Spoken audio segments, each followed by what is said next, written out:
এই যে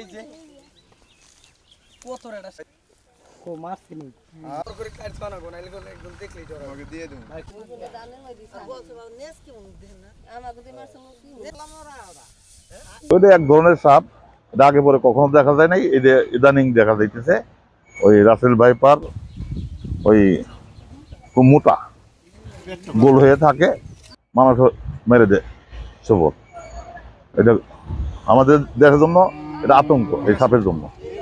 রাত্রে কোনো মানুষ বাইরে যায় না, দিন ওই যে ধান কাটতে গেলে খুব সতর্ক অবস্থায় থাকে। দেখেন আবিদ ভাই কোথায় আছে আবার? ও মাই গড, ওকে মারা ফেলছেন না?